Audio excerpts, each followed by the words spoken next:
오늘까지 특별히 이제 설교학의 총론 부분을 공부하면서 설교를 전개하는 과정을 중심으로 해서 대지 설교와 분석 설교, 특별히 주일 오전 예배가 이 주제 설교를 중심으로 이루어지는 것이기 때문에 분석 설교의 이 형태를 잘 이해하고 또 익히고 또 이 패턴으로 설교를 좀 잘 준비하면서 설교의 질을 높이는 일에 힘쓰는 우리 신학도들이 되기를 바라고, 이어서 이제 서사 설교에 대해서 좀 잠깐 생각하겠습니다. 유대 사람들도 이제 비유를 통해서 이야기를 즐겨 하는 것처럼 우리나라 사람들도 이야기를 참 좋아합니다. 그래서 TV에 드라마가 굉장히 많은데, 드라마는 사실 이야기 아닙니까? 그래서 이 이야기 형태로 설교를 해나간다고 하는 것도 새로운 시도라고 볼 수 있는 것이죠. 과거 설교는 좀 권위주의적인 어떤 그런 모습을 드러낸 것이라고 한다면, 이야기적 채로 설교하는 것은 권위주의적이보다는 좀 민주적으로 되어진 그런 그 분위기를 반영한다고 볼 수 있고, 대화적으로 이렇게 설교를 전개해 나간다고 하는 것은 오늘의 시대 상황에 맞는 그런 설교의 형태가 아닌가. 과거에는 좀 명령 일변도로 얘기했더라도 그게 별로 크게 문제되지 않았지만은, 오늘날은 이제 이런 형태로 해나가게 될 때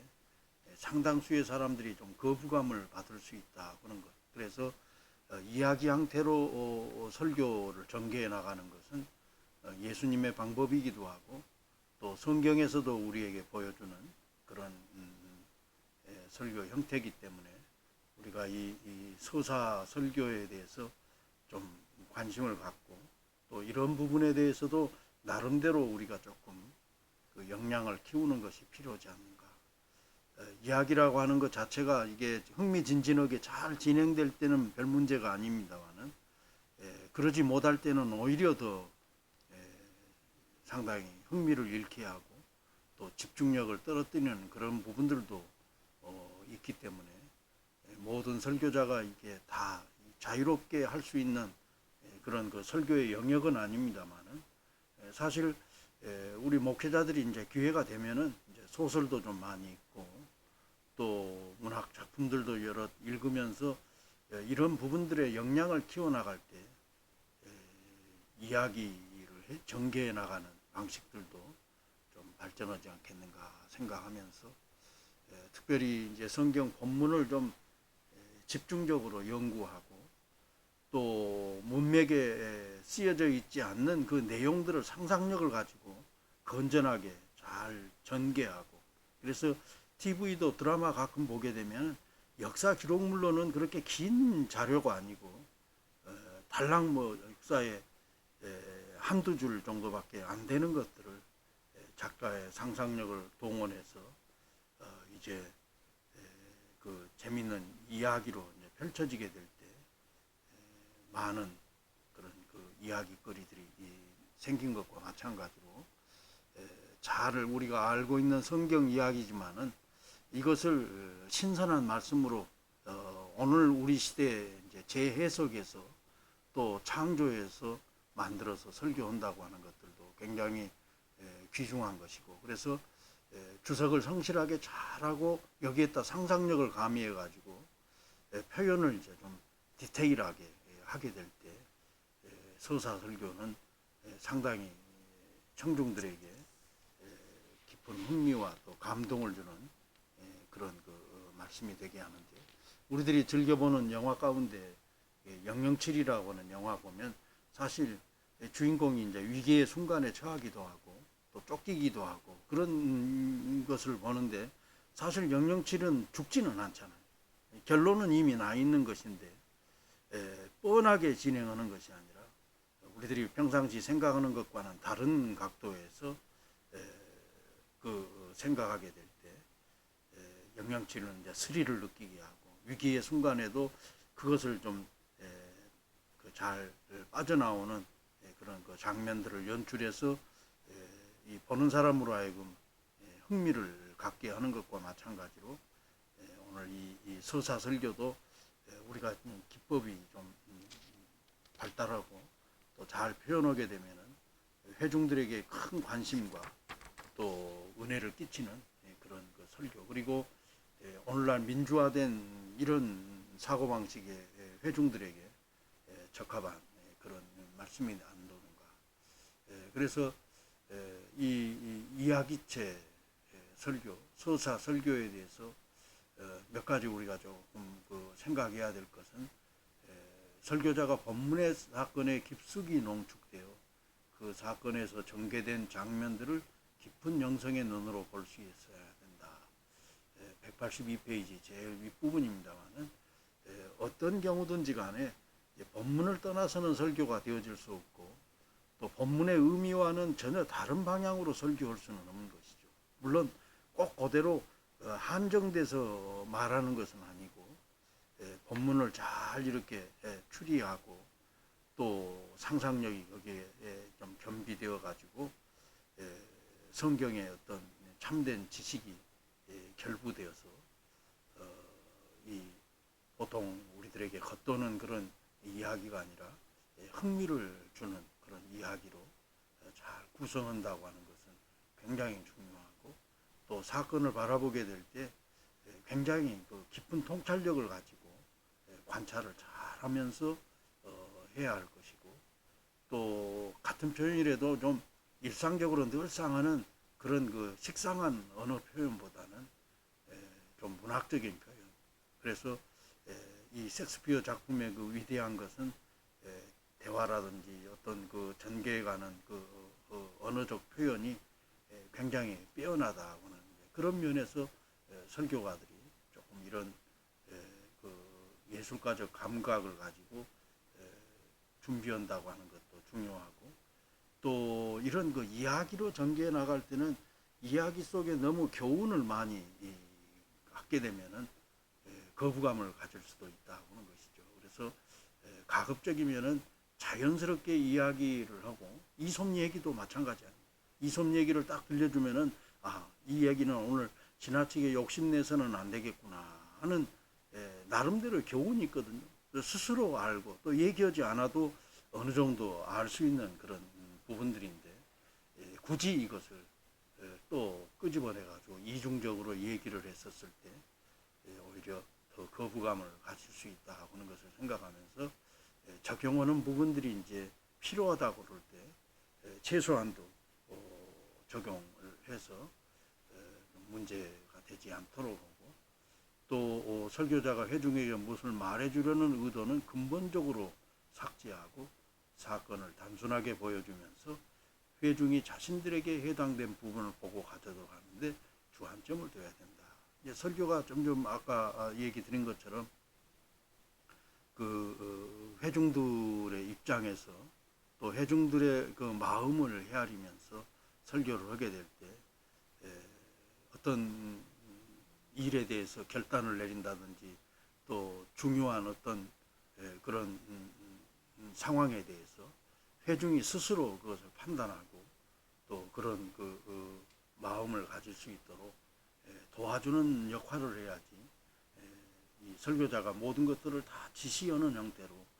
설교를 전개해 나가면 이야기 설교의 그 강점을 제대로 살릴 수 없다 하는 것을 좀 기억했으면 좋겠고요. 또 어떤 경우도 흥미를 돋우기 위하여 사건을 지나치게 허구하는 것이나 본문과 위배되는 허구와는 허용되지 않는다. 그렇죠? 우리가 어떤 얘기를 하게 될 때 그 진실을 떠나버리게 되고 또 사건의 본래 모습을 잃어버리게 되면 오히려 얻는 것보다 잃는 것이 훨씬 더 많다고 하는 것을 하면서, 지나치게 과장됐다든지 허구화된 이야기를 해서는 안 되고, 어떤 경우들이라도 진리를 훼손하는 것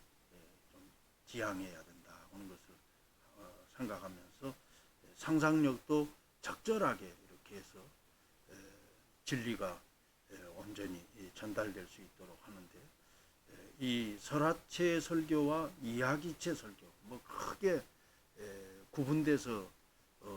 얘기할 수 있는 부분도 있고 또 그렇게 크게 구분하기 어려운 그런 부분들 있습니다만은 설화체 설교는 조금 더 긴장감을 가지고 또 뭔가 이렇게 문제가 좀 심화되고 또 갈등이 또 커져나가는 과정 그리고 이제 클라이막스에 이르러서 또 그 문제를 해결해 나가는 과정들을 상당히 좀잘 구성해 가지고 전개하는 것이 이제 설화체 설교라고 한다면 이야기체 설교는 조금 그것과는 자연스럽게 자유스럽게 마치 같은 이야기를 할지라도 우리나라 그 판소리 들려주는 것과 같이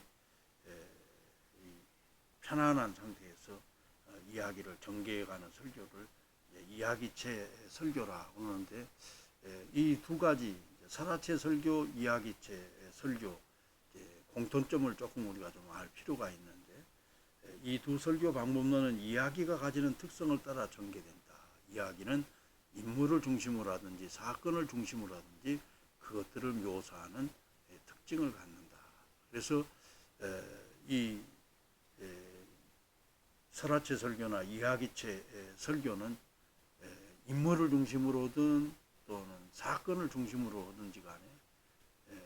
좀그 사건이 담고 있는 그 이야기들 회중이 좀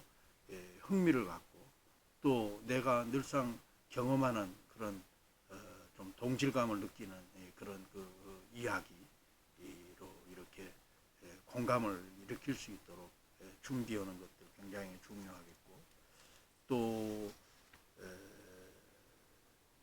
이야기체 설교든지 설화체 설교든지 간에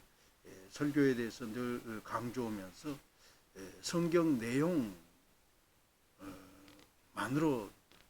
제한하지 않는다 그러지만은 또 성경 내용으로 또 너무 벗어나 버렸을 때 또 문제가 생길 수도 있고 그래서 적절하게 성경의 이야기와 또 상상력이 조화를 이룰 수 있도록 해야 되겠다 하는 것을 좀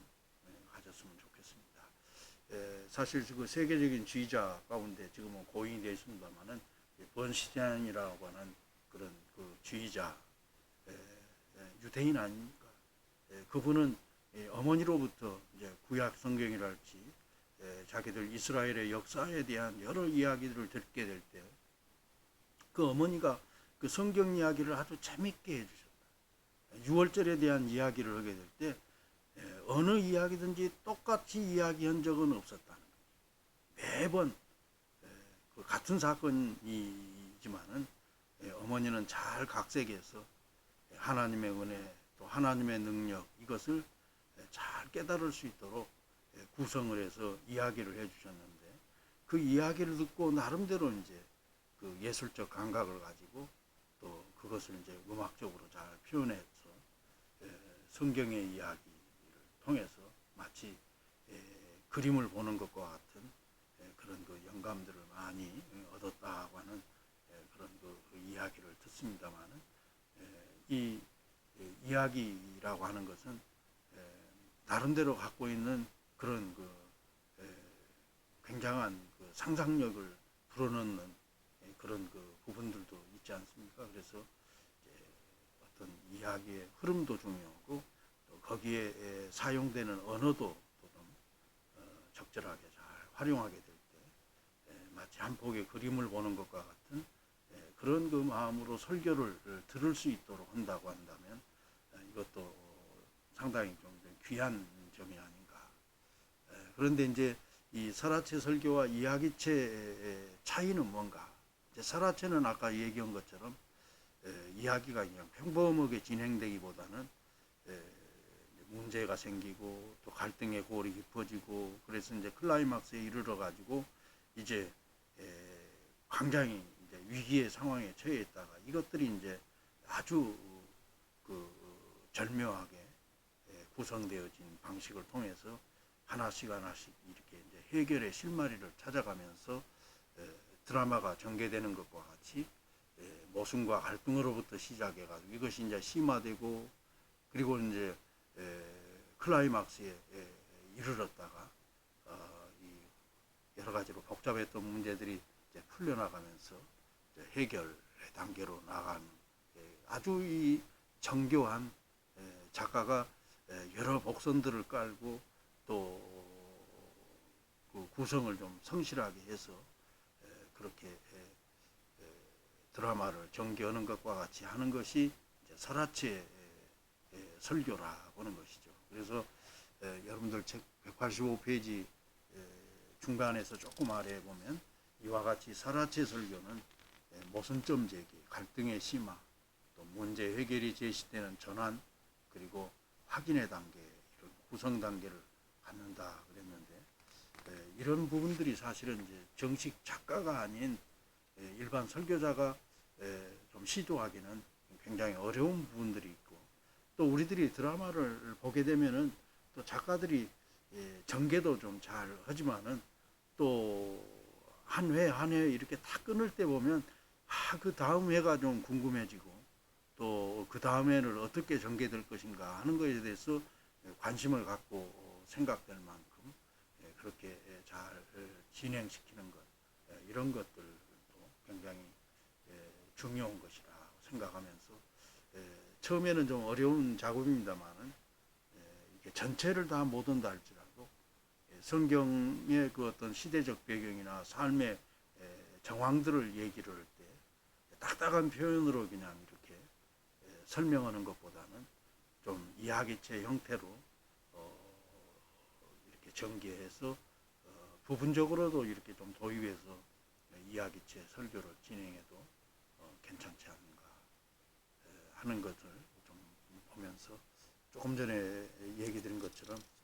우리나라 판소리 참 그 길게 하는 것은 몇 시간씩 이렇게 하게 되는데 그 판소리라고 하는 것도 사실은 보면은 그 이야기를 이제 우리 가락에다 가락으로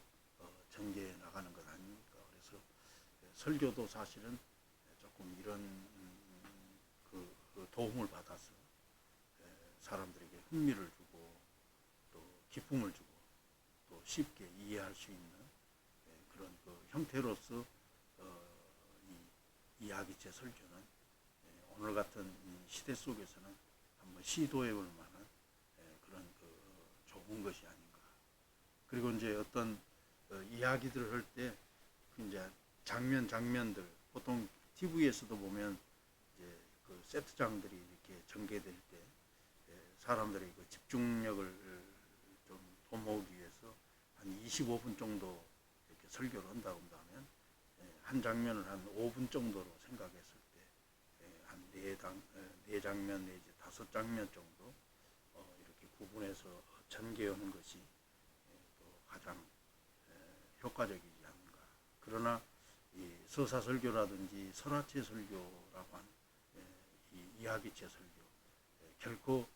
그냥 쉽게 되어지는 것은 아니고 부단히 노력하고 또 열심히 연구하지 않으면은 사실은 또 쉽게 그 우리가 그 접할 수 없는 그런 그 부분들도 있다 그런 것입니다. 그래서 최고의 방법은 자꾸 해보는 것이죠. 이 동화구연 같은 경우들도 보면 그 평범하게 얘기를 하는 것은 아니잖아요. 흥미를 갖고 어린애들 같으면 또 어린애들이 이렇게 상상력도 동원하고 또 흥미를 유발할 수 있도록 또 표현법들도 보면 이제 애들 수준에 맞게끔 그렇게 해서 재밌는 동화를 이렇게 하게 되면 애들이 이제 귀를 쫑긋 들고 이제 열심히 듣잖아요. 목회자들도 사실은 이제 점점 말씀을 듣는 데 있어서 마음을 닫고 있는 회중들을 향해서 그들이 마음을 열고 귀를 열고 집중해서 들을 수 있도록 하기 위해서는 뭔가 이게 부단한 노력들이 필요한데 이 설화체 설교와 이야기체 설교는 앞으로 계속 개발해서 우리가 시도할 수 있는 그런 부분이고 또 예수님의 비유에 대해서 우리가 설교하게 될 때 그 비유 자체가 이야기이기 때문에 이것을 이야기로 잘 새롭게 구성해서 이 이하기체 설교와 설화체 설교로 할 수 있다고 한다면 또 남다른 감동을 줄 수 있는 그런 그 설교가 아닌가 생각하면서 이 부분에 대해서도 좀 우리가 관심을 갖고 또 문학적 그 자질을 자꾸 좀 향상시킴으로써 자유자재로 이런 설교도 할 수 있도록 우리가 자신을 개발해 나간다고 하는 것들도 굉장히 중요하다고 보겠습니다. 이어서 189페이지 상관설교, 인문설교, 여화설교, 대화설교, 독백설교 이런 패턴들이 있게 되는데 첫째로 이 상관설교라고 하는 좀 쉽게 얘기하자면 이 상관이라고 하는 것은 그때 옛날 then 그리고 now 성경을 보면 두 시대로 얘기할 수 있다. 성경이 쓰여진 시대는 이제 옛날이잖아요. 옛날 그때 정황을 얘기하면서 이것과 유사하게 오늘날은 또 어떤가 하는 것들을 이렇게 관계성을 가지고 그러니까 어떤 면으로 보면은 적용을 굉장히 강조하고 또 적용을 열심히 하는 그런 그 설교 형태로 볼 수 있는데 이 상관설교가 이제 잘못되지 않으려면은 철저하게 서기 작업을 잘 해야 된다고는 사실입니다. 성경에 대해서 깊이 있게 본문 연구가 안 돼 있는 상태에서 하게 되면은 상당히 이 복음을 왜곡시킨다든지 진리의 훼손이 가는 그런 그 우려가 있기 때문에 철저하게 그 서기 작업을 해야 되겠고 그런 의미에서 우리가 조금 능력이 된다고 한다면 성경도 원어로 우리가 좀 읽고 또 그 의미를 확실하게 좀 잘 분석해서 설교자가 그 적용하는 부분에 있어서 잘못이 이렇게 가해지지 않도록 세심하게 주의해야 될 설교가 다름 아닌 그 상관설교라 하는 것을 보면서 누가복음 15장의 탕자 비유를 보면서 이 덴나우에 대한 이 하나의 패턴을 좀 우리가 좀 읽을 필요가 있는데 여기 12절 말씀에 탕자가 아버지로부터 벗어난 독자적인 삶을 원했다. 나우 오늘의 현대인들도 하나님의 품을 떠나 마음껏 살려는 심성을 가지고 있다. 또 13절에서 16절 그때는 어땠다. 탕자는 생을 즐겼으나 처참한 종말을 맞았다. 또 지금은 오늘 현대인들도 하나님 없는 죄의 세계를 만끽하나 어느 때인가는 슬픈 종말을 만났다. 그러니까 그때는 이랬었고 오늘은 또 이렇다 하는 것을 서로 이렇게 상관해서 설교해 나가는 방식이고 또 어떤 면으로 보면은 또 상당히 유익한 적용들도 많이 있을 수 있으나 아까 말씀드린 것처럼 충분하게 본문 연구가 되고 또 본문에 대해서 충실하게 그 시대적 상황 속에서 또 삶의 정황 속에서 그 말씀에 대해서 정확하게 분석이 이루어진 다음에 이런 것들을 적용했을 때는 무리가 따르지 않지만은 이런 과정 없이 하게 될 때는 상당히 이렇게 진리가 훼손되는 그런 위험성도 있다고 하는 것을 염두에 두고 생각하면 좋을 것 같습니다. 그런가 하면 여기 또 인물설교에 대해서도 말씀하고 있는데 인물설교는 사실은 성경을 보면서 우리가 이제 성경을 주제별로도 할 수 있고 책별로도 할 수 있겠고 여러 형태로 우리가 접근해서 또 하나님의 말씀을 전하는 것이 있는데 성경의 인물도 인물 됨됨이를 통해서 우리에게 교훈하는 바가 크기 때문에 상당히 이제 그 이야기 형식으로 해든지 아니면 또 주제를 중심으로 해서 또 그 인물의 됨됨이를 가지고도 얼마든지 우리가 설교할 수 있게 되는데 인물 설교를 좀 이렇게 정확하게 잘 하기 위해서는 또 몇 가지 우리가 조금 좀 관심을 가져야 될 게 뭔가. 190페이지 제일 밑에 그 인물 설교를 전개할 때 그 대충 우리가 염두에 둬야 할 내용. 첫째, 인적 사항을 통하여 그 인물이 어떤 사람인지를 밝힌다. 여기서 이름의 뜻이나 가정의 배경 등이 설명될 수 있다. 사람이 이제 어떤 그 역할들을 해나가게 될 때, 선지자들도 그러지 않습니까? 선지자들도 그 이름이 갖고 있는 그 의미가 그 사람의 사역과 상당히 관련되어지는 부분들이 없잖아 있습니다. 그래서 인적 사항에 대해서 우리가 이제 면밀하게 좀 자세히 잘 그리고 간단히만 이렇게 살피기보다는 내면 깊숙이 예레미야는 예레미야, 다니엘은 다니엘 나름대로 그 인물 됨됨이를 깊이 있게 다루게 되면은 그것 자체에서 우러나오는 또 굉장한 그 교훈 부분들도 없잖아 있다 하는 것을 생각하면서 또 사람이라고 하는 것은 한 가정을 중심으로 해서 또 인격이나 모든 것들이 만들어지기 때문에 가정사 되어지는 그런 그 이야기들도 설교에 있어서 중요하지만 그러나 또 조금 이런 것들이 너무 또 좀 길게 전개될 때는 또 좀 문제가 있다 하는 것을 좀 알아야겠고 두 번째로는 조금 이제 그 사람이 살았던 시대적 배경들을 좀 잘 아는 것. 왜냐하면 하나님은 시대마다 거기에 적합한 인물들을 들어 쓰시거든요. 그래서 영적으로 어두운 시대였는가, 또 전쟁하는 시기였는가, 또 평화로웠는가 하는 것들을 이제 그 시대적 배경들도 잘 살피면은 그 인물 됨됨이를 우리가 통해서 얻는 교훈들을 잘 알 수 있게 되고 또 그 인물이 남긴 인격적인 기록과 업적을 상술하여 무엇을 배울 수 있는지 찾는 작업을 한다. 사람의 됨됨이는 그 사람이 했었던 그 사역, 이 일을 통해서 또 그 사람이 이룩한 그 업적들을 통해서 우리가 좀 평가할 수 있는 부분들이 있기 때문에 이 사람이 이제 남달리 좀 기억될 만한 그런 그 업적들이라든지 또 그 사람하고 관계된 여러 기록들을 잘 살펴서 또 이것을 가지고 교훈을 얻는 것도 귀한 일이고 또 네 번째로는 그 인물과 공헌 또는 문제에 대해 평가를 하고 하나님의 인물을 통해서 무엇을 오늘 회중에게 교훈하는가. 어떤 면으로 보면 인물 설교를 하는 것도 하나님과의 관계 속에서 하나님이 이 인물에게 뭘 기대했는데 그 하나님의 기대에 부응해서 이러이러한 삶을 살았다고 하는 것을 또 잘 설명하게 될 때 이것도 참으로 귀한 교훈이 된다고는 사실입니다. 그래서 이제 모세 이야기를 하게 되면 모세의 인물 됨됨이만 얘기해서는 안 됩니다. 어떤 면으로부터 더 중요한 것은 이 모세라고 하는 인물을 하나님이 들어쓰셔서 어떻게 사용하셨고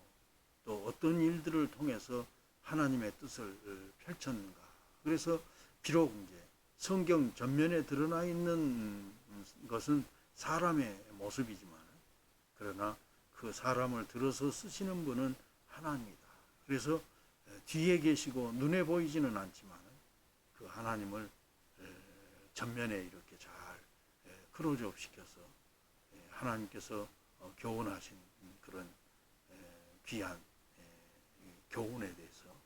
회중들에게 잘 선포한다고 하는 것 귀중한 일이고 다만 이런 그 인물 설교를 하게 될 때 유명한 사람이면 사람일수록 이제 성경을 통해서든지 노출된 것이 많거든요. 그런데 이제 이런 이야기들을 할 때 상식 수준 정도만 가지고는 어떤 면으로 보면 신문 기자들이 취재하는 것과 신문 기자들이 취재할 때 어떤 사람에 대해서 상식 수준의 정도로 알고 이 사람에 대해서 소개할 때 그냥 그 신상명세서 조금 내는 정도 이렇게 했었을 때는 사실은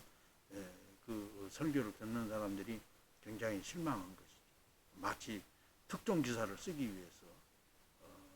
위험을 무릅쓰고 또 여러 각도에서 또 심층적으로 좀 조사하고 분석해 가지고 그것을 이제 오늘의 현대인들에게 하나님의 말씀을 선포한다고 하는 것이 귀한 일이다 생각하면서 설교자는 이런 부분에 대해서 좀 깊은 관심을 갖고